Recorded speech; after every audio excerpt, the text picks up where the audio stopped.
ഹരി ഓം നമഃ ശിവായ.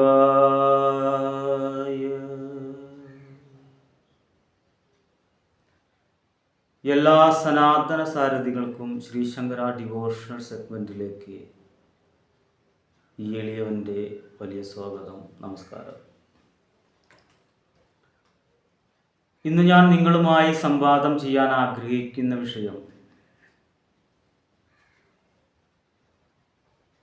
ഗിരിജാവല്ലഭനായിരിക്കുന്ന പരമേശ്വരൻ്റെ കുടുംബ ചൈതന്യത്തിൻ്റെ ആ ചൈതന്യം നമ്മളുടെ ഓരോരുത്തരുടെയും വീട്ടിലും ഗൃഹത്തിലും ദാമ്പത്യത്തിലും അനുഭവിക്കാൻ വേണ്ടുന്ന ഒരു ക്രിയാമന്ത്രം. ഇതിക്ക് മുൻപ് ചെയ്തിട്ടുള്ള എപ്പിസോഡുകളെല്ലാം ഒരാൾ എന്നെ വിളിച്ച് പറയുണ്ടായി, അതായത് കടം വീടാൻ ഒരുപാട് എപ്പിസോഡുകളായാലും ഇടുന്നുണ്ട്, ഇത് ഏതാണ് ഞാൻ ചൊല്ലേണ്ടതെന്നൊക്കെ. എൻ്റെ എല്ലാ എപ്പിസോഡുകളും ഓരോ കണക്ഷനായിരിക്കും. നിങ്ങൾ നിത്യം ആചരിക്കേണ്ടുന്ന ക്രിയകളാണ്. ഭസ്മം എങ്ങനെ തൊടണം, പുണ്യാഹം എങ്ങനെ ഉണ്ടാക്കണം, പിതൃശുദ്ധി വരുത്തണം, ഇതൊക്കെ ശിവക്ഷേത്രത്തിൽ കറുത്തവാവിൻ്റെ അന്ന് ക്ഷീരധാര നടത്താൻ ഞാൻ പറയുകയുണ്ടായി. ഇതൊക്കെ ഒരു ദിനചര്യകളാണ്, അല്ലാതെ വെറുതെ കുറേ എപ്പിസോഡ് ഉണ്ടാക്കി ഈ മുളക് അവിടെ കെട്ടിയിട്ടാൽ ശത്രുത നശിക്കും, അല്ലെങ്കിൽ ഇങ്ങനെ ഒരു ആധികാരികത ഇല്ലാത്ത ഒരു കാര്യങ്ങളല്ല ഞാൻ നിങ്ങളെ പഠിപ്പിക്കുന്നത്. ഗുരുക്കന്മാരിൽ നിന്ന് കൈമാറി കിട്ടിയിട്ടുള്ള ഓരോ ക്രിയകളും മന്ത്രങ്ങളുമാണ് ഞാൻ എൻ്റെ എപ്പിസോഡിലൂടെ നിങ്ങൾക്ക് പകർന്നു തരുന്നത്. ഇതൊരു ദിനചര്യയാക്കി മാറ്റുക. നിങ്ങൾ ഓരോരുത്തരും ഓരോ ആചാര്യന്മാരായി ജീവിക്കുക. ആ ശത്രുദോഷങ്ങൾ, അന്നാന്ന് വരുന്ന ശത്രുദോഷങ്ങൾ അന്നാന്ന് തന്നെ കഴുകിക്കളയുന്ന ഒരു വിദ്യയും ഞാൻ മുൻ എപ്പിസോഡിലൊക്കെ പറയുകയുണ്ടായി. അതൊക്കെ നമ്മൾ നിത്യജീവിതത്തിൽ പകർത്തുമ്പോഴാണ് നമ്മളുടെ വീട്ടിൽ ഐശ്വര്യം വന്നു ചേരുക. അല്ലാതെ ഒരു കടയിൽ പോയി ഒരു ഇംഗ്ലീഷ് മരുന്ന് കഴിച്ച് മാറുന്ന പരിപാടിയല്ല. ആയുർവേദം പോലെ ആയുസ്സിൻ്റെ വേദം അതൊരു ദിനചര്യയാണ്. ആയുർവേദ മരുന്നുകൾ കഴിച്ചാൽ 10 ദിവസം കഴിച്ച് പിന്നെ വീണ്ടും മുൻ ജീവിതത്തിലേക്ക് മടങ്ങരുത്. നമ്മുടെ ജീവിതത്തിന് ഒരു അടക്കും ചിട്ടയും ഭക്ഷണത്തിലും നമ്മുടെ ദിനചര്യയിലൊക്കെ മാറ്റം വരുത്തിയാൽ മാത്രമേ രോഗങ്ങളില്ലാതെ കുടുംബത്തെ ഐശ്വര്യപൂർത്തിയൊക്കെ ആയിട്ട് ജീവിക്കാൻ പറ്റുള്ളൂ. ഈ കാര്യത്തിലേക്ക് കിടക്കാം. ഇന്നത്തെ നമ്മുടെ വിഷയം, എല്ലാ ഭക്തരും പൂജാമുറി ഉള്ളവരാണെങ്കിൽ അവരുടെ വീട്ടിൽ ശിവകുടുംബം വെച്ച് ആരാധിക്കണം, നിർബന്ധമാണ്. ശിവനും പാർവതിയും ഗണപതിയും സുബ്രഹ്മണ്യ സ്വാമിയും ഇരിക്കുന്നതായിട്ടുള്ള കൈലാസത്തിൽ ഇരിക്കുന്നതായിട്ടുള്ള ഒരു ഫോട്ടോ നമ്മൾ സംഘടിപ്പിക്കണം. ശിവകുടുംബം ഉണ്ടെങ്കിൽ മാത്രമേ നല്ലൊരു കുടുംബം നമ്മുടെ കുടുംബത്ത് വന്ന് ചേരുള്ളൂ എന്നാണ് വിശ്വാസം.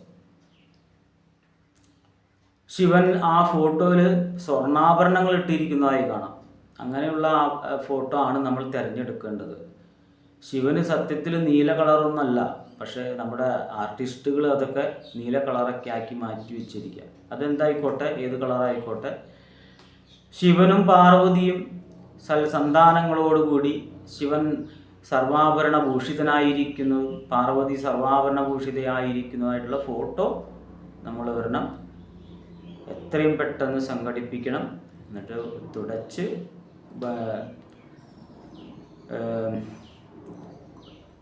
ചന്ദനം കുങ്കുമൊക്കെ തൊടിയിച്ച് പൂജാമുറിയിൽ വെക്കണം.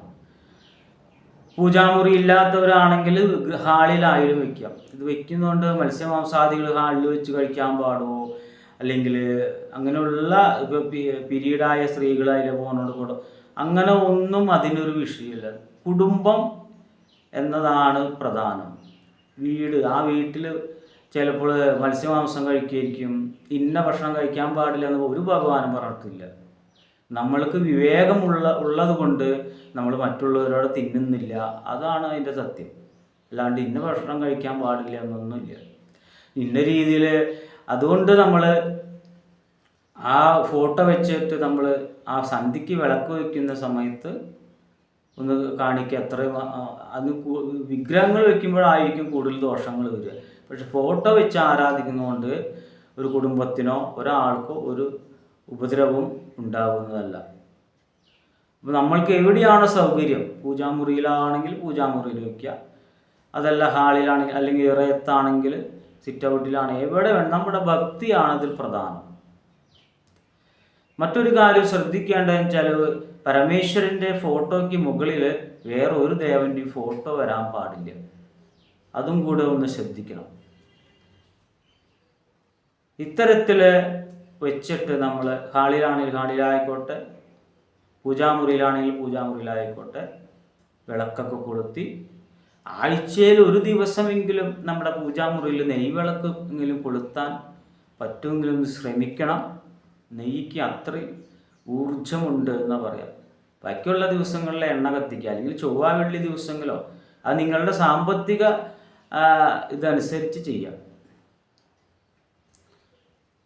അങ്ങനെ വിളക്കൊക്കെ കൊളുത്തി എപ്പോഴും പൂജാമുറിയിൽ 5 തിരിയിട്ട് തന്നെ വിളക്ക് കൊളുത്തണം. ഭദ്രദീപം കൊളുത്തണം.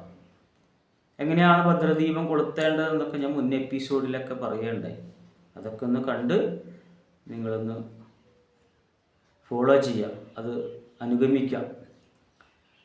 ഭഗവാന്റെ ഈ മന്ത്രം ചൊല്ലാം ഞാൻ. ഓം വന്ദേ ഗിരീശം ഗിരിജാസമേതം കൈലാസശൈലേന്ദ്രഗുഹാലഹാളം അംഗേ നിഷണ്ണേന വിനായകേന സ്കന്ദേന ചാത്യന്ത സുഗായമാനം. ഓം ഉമാമഹേശ്വരായ നമഃ. ഓം വിഘ്നേശ്വരായ നമഃ. ഓം ശരവണഭവ നമഃ. ഇതാണ് നമ്മുടെ കുടുംബത്തിലെ ഐശ്വര്യപൂർത്തികളൊക്കെ മേൽക്കുമേൽ ഉയരാനുള്ള മന്ത്രം. ഇത് ക്രിസ്ത്യാനികൾക്കായിക്കോട്ടെ മുസ്ലിമിനായിക്കോട്ടെ ആർക്ക് വേണമെങ്കിലും വെച്ച് ആരാധിക്കാം. ഭഗവാന് ജാതി മതങ്ങളൊന്നും തന്നെ ഇല്ല. ആദ്യത്തെ ധ്യാനമാണ് നമ്മൾ ആദ്യം ചൊല്ലിയത്, വന്ദേ ഗിരീശം എന്ന് തുടങ്ങിയത്. ആ ധ്യാനം 3 തവണ ചൊല്ലണം. മനസ്സിൽ ഭഗവാന്റെ രൂപം കൈലാസത്തിൽ ഇവരിയ്ക്കുന്നതായിട്ട് ഭാവിച്ചുകൊണ്ട് 3 പ്രാവശ്യം നിർമ്മല മനസ്സോടുകൂടി ചൊല്ലുക. അത് കഴിഞ്ഞാൽ മന്ത്രം ഓം ഉമാമഹേശ്വരായ നമാന്നും ഉള്ള മന്ത്രം 3 വരിയുണ്ട്. ഗണപതിയെ പറ്റിയിട്ടും സുബ്രഹ്മണ്യസ്വാമിയെ പറ്റി ആ മന്ത്രം 21 തവണ ചൊല്ലുക. ഈ 21 തവണ നമ്മൾ ചൊല്ലിയതിന് ശേഷം മനസ്സുകൊണ്ട് ഭഗവാനെ സാഷ്ടാംഗം നമസ്കരിക്കുക. ഭഗവാൻ കൈലാസത്തിലിരിക്കുന്ന രൂപത്തിനെ നമസ്കരിക്കുക. ധ്യാനത്തിലിരിക്കുന്ന രൂപമല്ല, ഭഗവാൻ കണ്ണൊക്കെ തുറന്ന് സ്വർണ്ണാഭരണങ്ങളൊക്കെ ഇട്ടിരിക്കുന്ന ആ രൂപത്തെ വന്ദിക്കുക. തീർച്ചയായും നിങ്ങളുടെ വീട്ടിൽ ഐശ്വര്യം വന്നു ചേരും. എല്ലാ കടങ്ങളും വീടുന്നതിന് വഴികൾ വരും. വീട്ടിലെ കുടുംബവും മക്കളും എല്ലാവരും ഐക്യപ്പെടുന്നതായി കാണാം. വീണ്ടും വിചാരങ്ങളും ഭാര്യാഭർത്തൃ സുഖങ്ങളൊക്കെ നമ്മൾക്ക് നമ്മുടെ കുടുംബത്തെ അനുഭവിക്കാം. ഒരു സംശയവും വേണ്ട. ഇതിപ്പോൾ നിത്യം ചൊല്ലാനാണെങ്കിൽ ബുദ്ധിമുട്ടാണെങ്കിൽ 21 ദിവസമെങ്കിലും നിങ്ങൾ ചൊല്ലുക. എന്നിട്ട് നിങ്ങൾക്ക് അതിൻ്റെ ഫലം വന്നതിന് ശേഷം നിങ്ങളത് കണ്ടിന്യൂ ചെയ്താൽ മതി. കാരണം ഒരുപാട് പേര് ഇതൊക്കെ ചെയ്യാൻ പറ്റുമോ, ഇതുകൊണ്ടൊക്കെ ഫലങ്ങളുണ്ടാവുമോ എന്നൊക്കെ ചോദിക്കുന്നതുകൊണ്ടാണ് ഞാൻ ഇത്തരത്തിൽ മറുപടി പറയുന്നത്. ഇതെല്ലാം ഞാൻ എൻ്റെ വീട്ടിൽ ചൊല്ലുന്ന മന്ത്രങ്ങളാണ് നിങ്ങൾക്ക് ഞാൻ പകർന്നു തരുന്നത്. 1 മണിക്കൂർ നമ്മുടെ വീടിന് വേണ്ടിയും കുടുംബത്തിനും വേണ്ടിയും ബുദ്ധിമുട്ടാൻ തയ്യാറില്ലെങ്കിൽ പിന്നെ എന്താ വ്യഥാജീവിതം എന്നേ പറയാൻ പറ്റുള്ളൂ. ഇതിൽ നിന്നൊന്നും ആഗ്രഹിക്കേണ്ട. നിങ്ങൾ നിങ്ങളുടെ മനസ്സ് സമർപ്പിക്കുക. നിങ്ങൾക്ക് വേണ്ടുന്ന ആ കാര്യങ്ങൾ ഭഗവാൻ ആ വേണ്ടുന്ന സമയത്ത് തന്നിരിക്കും. പല പരീക്ഷണങ്ങളും ഉണ്ടാവും. അതിനൊക്കെ മറികടന്ന് നിങ്ങൾക്ക് എന്താണോ വേണ്ടത് ഇപ്പം തന്നെ വേണമെന്ന് വാശി പിടിക്കാതെ നിങ്ങൾ ചൊല്ലിത്തുടങ്ങുക. തീർച്ചയായും നിങ്ങളുടെ കടങ്ങൾ വീടും. ഞാൻ ഈ മന്ത്രങ്ങളെല്ലാം ഡിസ്ക്രിപ്ഷൻ ബോക്സിലിടാം. ഇത്തരം അറിവുകൾ നിങ്ങൾക്ക് വലുതാണെന്ന് തോന്നുന്നുവെങ്കിൽ, ആ സ്നേഹം നിങ്ങൾ എനിക്ക് തിരിച്ചു തരാൻ ആഗ്രഹിക്കുന്നുവെങ്കിൽ, എൻ്റെ ഈ ചാനലിനെ കുറിച്ച് നിങ്ങളുടെ സുഹൃത്തുക്കളോട് അറിയിക്കുക. അവരെ കൊണ്ടൊക്കെ സബ്സ്ക്രൈബ് ചെയ്യിക്കുക, ലൈക്ക് ചെയ്യിക്കുക. എല്ലാവരെയും എൻ്റെ കുടുംബ പരദേവതയായിരിക്കുന്ന മഹാഭദ്രകാളി അമ്മയുടെ അനുഗ്രഹം നിങ്ങൾക്ക് എല്ലാവർക്കും ഉണ്ടാവട്ടെ. നിങ്ങളെല്ലാവരും പ്രാർത്ഥനയിൽ ഞാൻ കൊള്ളിക്കുന്നുണ്ട്. എല്ലാവർക്കും ഐശ്വര്യവൃദ്ധി വരട്ടെ എന്ന് പ്രാർത്ഥിച്ചുകൊണ്ട് നിർത്തുന്നു. ഹരിയോം നമഃ ശിവായ.